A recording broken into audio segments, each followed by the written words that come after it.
Hey guys, this is George here, and I'm here today with my 100 Zoom primer.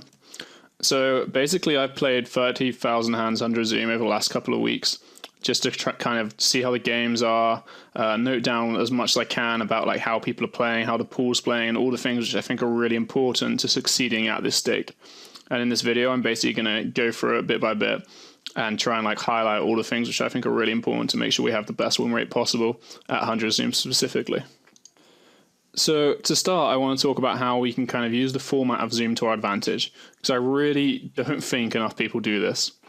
So coming from reg tables, for me, it's a lot different because you can just take breaks. At reg tables, you can't sit out because you've got 10 tables, they're moving really fast, the tables are breaking, like you come back and you have half the amount of tables, so you kind of have to play big, long sessions. That just isn't the case at Zoom. You can sit out and kind of return within 3 minutes without having made any difference to your EV. So I do think it's really important to use the fact that you can take breaks in Zoom properly. Just go and do some push-ups, walk downstairs, fill up your water, make a coffee, like just anything just to kind of break up the play. And the reason I think this is important, as I've written here, is because when you have a break, like when you start a session, you say, all right, after X minutes or X hands, I'm going to have a break. It's a really good way to kind of tell if you're tilting and to stop you from tilting. Because if you're coming up to your break time, you're like, oh, I just want to keep grinding, I just want to keep like playing. It's a pretty good sign that you're not playing your A game because you had this rational thought at the beginning of the session that you want to take a break after 300 hands, sorry. And now something's happened to change your rational thinking, which is normally the sign of tilt. So I think I just think it's really good to say that you're going to stick to a kind of schedule, having breaks after X many hands or after X many minutes. And then it gives you a good way to tell if you are tilting. And yeah, that's what I've just wrote there. If you feel like you don't want to take the break, you probably are starting to get tilted.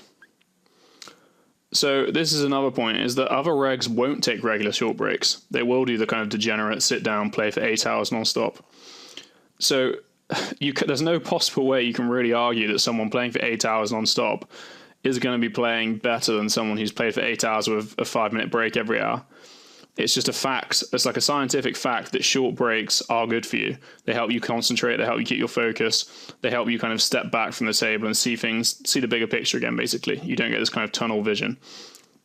Apart from anything else, like when you're playing Zoom, you're clicking the button so much, like it's good to kind of give your posture a rest, like stand up, stretch out a bit. And like, I know that a lot of people do get real bad elbow problems from just clicking the mouse so much. So having that 5 minutes off to stretch is actually probably really good for your health apart from anything else.